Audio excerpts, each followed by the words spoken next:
Hello दोस्तों, हमारे YouTube channel में आप सभी का स्वागत है। तो इस वीडियो में हम कुछ 6 ऐसे सेक्टर्स के ऊपर डिस्कस करने वाले हैं जिनके अंदर गवर्नमेंट की काफ़ी ज़्यादा सपोर्ट हमें देखने को मिल सकती है। और इन सभी सेक्टर से बिलॉन्ग करने वाली कंपनीज़ को भी हम डिस्कस करने वाले हैं इस वीडियो में। तो एंड तक बने रहना वीडियो के साथ। चलो शुरू करते हैं। तो देखो यहाँ पर यह है न्यूज़ की हेडलाइन, एनडीए सरकार में इन सेक्टर्स पर होगा ज़्यादा फोकस, अभी निवेश करने पर हो सकती है छप्पर फाड़ कमाई। आगे बढ़ते हैं।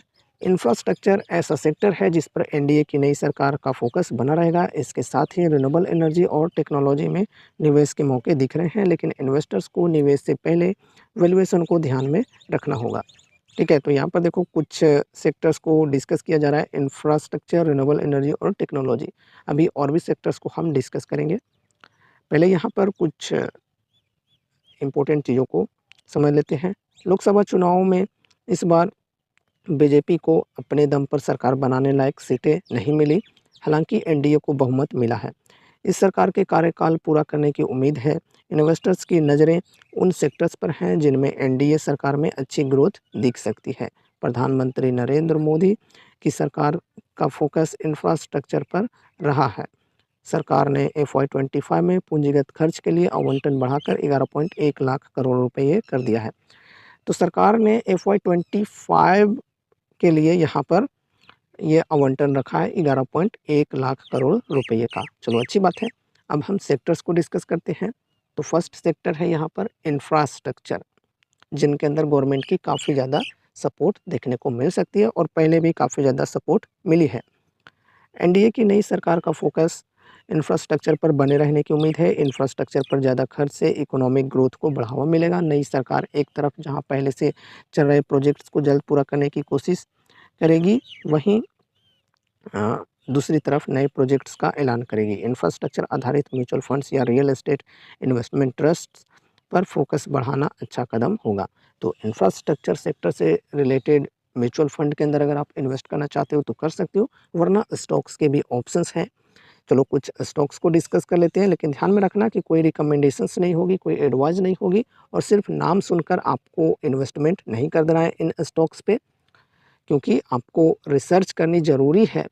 बिना रिसर्च किए, बिना वैल्यूएशन देखे कोई भी स्टॉक के अंदर इन्वेस्टमेंट नहीं करनी है, या फिर आपको अपने फाइनेंशियल एडवाइज़र से कंसल्ट ज़रूर से करनी है। ठीक है, चलो यहाँ पर हम कुछ स्टॉक्स को डिस्कस करेंगे। तो फर्स्ट स्टॉक यहाँ पर हो गई इंफ्रा सेक्टर से बिलोंग करने वाली एल&टी। ठीक है, जो कि कंस्ट्रक्शन कंपनी है और सबसे बड़ी इंफ्रा सेक्टर से बिलोंग करने वाली कंपनी है। फंडामेंटली स्ट्रॉन्ग कंपनी है, तो जो लोग सेफली प्ले करना चाहते हैं वो एल&टी के अंदर इन्वेस्ट कर सकते हैं। लो रिस्क लो रिटर्न टाइप की यहाँ पर सिचुएशन है। सेकंड कंपनी की बात करें तो एक पीएसयू कंपनी है एनबीसीसी इंडिया, जिसको हमने कल की वीडियो में डिस्कस किया था। एनबीसीसी इंडिया हो गया। थर्ड कंपनी की बात करें तो यहाँ पर आईआरबी इंफ्रा। ठीक है, आईआरबी इंफ्रा। उसके बाद यहाँ पर फोर्थ कंपनी की बात करें तो हो गया आरवीएनएल। फिफ्थ कंपनी की बात करें तो यहाँ पर हो गया वारी रिन्यूएबल्स। अब देखो यहाँ पर हो सके तो आप में से कुछ लोग यहाँ पर ये भी कह सकते हैं कि यार यहाँ पर इंफ्रा की बात हो रही है तो तुमने पावर सेक्टर को ऐड कर दिया वारी रिन्यूएबल्स एंड रेलवे सेक्टर को ऐड कर दिया आरवीएनएल। तो देखो इस चीज़ को समझो, इंफ्रास्ट्रक्चर के अंदर ऐसा ज़रूरी नहीं है कि सिर्फ कंस्ट्रक्शन कंपनीज ही होंगे। इंफ्रास्ट्रक्चर के अंदर कई सारे कैटेगरीज होती हैं, जैसे कंस्ट्रक्शन तो होती है, साथ ही साथ रेलवे इंफ्रा की बात करें तो वो भी इंफ्रा के अंदर आती है। पावर इंफ्रा की बात करें तो वो भी इंफ्रा के अंदर आ जाती है। पावर इंफ्रा में क्या होता है, पावर प्लांट सेटअप करना, चाहे रिन्यूएबल एनर्जी का प्लांट सेटअप करना होगा या फिर कोई और भी माध्यम से, तो वो भी इंफ्रा के अंदर आती है। इसके अलावा यहाँ पर हम सिक्स्थ कंपनी की बात करें तो यहाँ पर टाटा पावर भी हो सकती है, जिनको भी बढ़िया बेनिफिट्स मिल सकते हैं। और भी काफ़ी सारी कंपनीज हैं जिनको आप लोग खुद से भी स्टडी करना चाहो तो कर सकते हो, रिसर्च करना चाहो तो कर सकते हो। और इन स्टॉक्स के अंदर अगर आप लोग इन्वेस्ट करना चाहते हो तो आप पहले इनके ऊपर अच्छी तरह से रिसर्च एंड स्टडी कर लेना। और अगर आप लोग चाहते हो कि इन स्टॉक्स के ऊपर डिटेल्स में फुल एनालिसिस वीडियोज़ आए तो कमेंट कर देना, जो भी स्टॉक के ऊपर फुल एनालिसिस वीडियोज़ देखना चाहते हो। अब हम सेकंड सेक्टर की ओर बढ़ते हैं। तो सेकंड सेक्टर है यहाँ पर रिन्यूएबल एनर्जी। इसके बारे में ज़्यादा बोलने की मुझे ज़रूरत है ही नहीं। सबको पता है, पीएम मोदी की सरकार ने पिछले कुछ सालों में रिन्यूएबल एनर्जी पर फोकस बढ़ाया है। इंटरनेशनल सोलर अलायंस और नेशनल सोलर मिशन इसके उदाहरण हैं।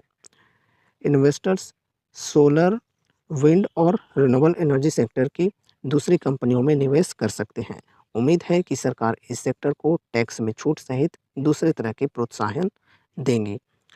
तो रिन्यूएबल सेक्टर से रिलेटेड भी काफ़ी सारे अच्छी-अच्छी फंडामेंटली स्ट्रॉन्ग कंपनीज़ हैं। जैसे फ़र्स्ट ऑफ ऑल यहाँ पर हम देखें तो टाटा पावर हो गया, जो कि रिन्यूएबल के अंदर काफ़ी ज़्यादा फ़ोकस कर रही है। उसके बाद यहाँ पर जो कि आप सबके काफ़ी ज़्यादा पसंदीदा स्टॉक हैं, वारी रिन्यूएबल्स। फिर यहाँ पर तीसरा हो गया केपीआई ग्रीन एनर्जी, जो भी रिन्यूएबल सेक्टर से बिलॉन्ग करती है। फिर यहाँ पर जो सोलर मैन्युफैक्चरिंग करने का काम करती है, वो कंपनीज़ को भी आप लोग ऐड कर सकते हो। जैसे यहाँ पर एपीएस हो गया, ऑस्ट्रेलियन प्रीमियम सोलर, छोटी कंपनी है, काफ़ी छोटी माइक्रो कैप टाइप की कंपनी है। इसके अलावा और भी कंपनीज़ हो सकती हैं रिन्यूएबल एनर्जी सेक्टर के अंदर। यहाँ पर अगर हम पीएसयू कंपनी की बात करें तो यहाँ पर एसजेवीएन हो गया, ठीक है। तो ये सब कंपनीज़ को आप अपने रडार पे रख सकते हो रिन्यूएबल एनर्जी सेक्टर के लिए। नेक्स्ट सेक्टर की बात करते हैं तो नेक्स्ट सेक्टर है यहाँ पर टेक्नोलॉजी एंड आईटी सर्विसेज। ये जो सेक्टर है ये भी आगे चलकर बहुत ही बढ़िया तरीके से ग्रो कर सकती है, सबको पता है। इंडियन आईटी कंपनियों का प्रदर्शन अच्छा रहा है। अब देश में स्टार्टअप्स का इकोसिस्टम भी बना है। डिजिटल इंडिया और मेक इन इंडिया जैसे प्रोग्राम के जरिए टेक्नोलॉजी के इस्तेमाल पर सरकार का फोकस बना रहेगा। ऐसे में टेक्नोलॉजी आधारित फंड या कंपनियों में निवेश किया जा सकता है। आर्टिफिशियल इंटेलिजेंस, ब्लॉकचेन और साइबर सिक्योरिटी से जुड़ी कंपनियों में भी निवेश के मौके होंगे।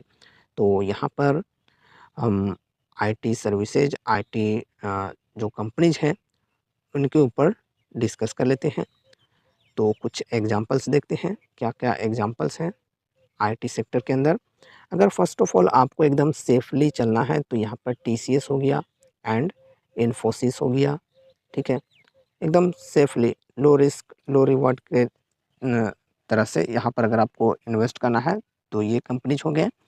फिर यहाँ पर एआई सेक्टर की बात करें तो एआई के अंदर काफ़ी ज़्यादा फ़ोकस कर रही है, जो कि एक मिड कैप टाइप की कंपनी है, परसिस्टेंट सिस्टम्स, ठीक है। इसके अलावा यहाँ पर कोफोर्ज भी हो गया, जो भी एआई के ऊपर काफ़ी ज़्यादा फ़ोकस कर रही है। फिर यहाँ पर आपको स्मॉल कैप के थ्रू चलना है तो यहाँ पर हो गया हैप्पीएस्ट माइंड्स, ठीक है। इसके अलावा यहाँ पर नेटवेब टेक्नोलॉजीज़ हो गया, ये भी स्मॉल कैप की कंपनी है, जो कि एआई के ऊपर काफ़ी ज़्यादा फ़ोकस कर रही है। फिर यहाँ पर हो गया एफल इंडिया, ठीक है, एफल इंडिया हो गया। फिर 8वां में यहाँ पर साइंट हो गया और भी काफ़ी सारी कंपनीज़ हैं जिनको आप अपने रडार पे रख सकते हो, ठीक है। और इन स्टॉक्स के ऊपर इन्वेस्ट करने से पहले आपको इनकी वैल्यूएशन भी देख लेनी चाहिए, ठीक है। चलो आगे बढ़ते हैं, नेक्स्ट सेक्टर को डिस्कस कर लेते हैं। तो नेक्स्ट सेक्टर है यहाँ पर फाइनेंशियल सर्विसेज, ठीक है। तो फाइनेंशियल सर्विसेज की जो सेक्टर है ये भी आगे चलकर बहुत ही बढ़िया तरीके से बढ़ सकती है। जैसा कि हमने काफ़ी सारी वीडियोज़ में इन सेक्टर्स को ऑलरेडी डिस्कस भी किया हुआ है, ठीक है। तो चलो देखते हैं क्या है न्यूज़ इस चीज़ को लेकर।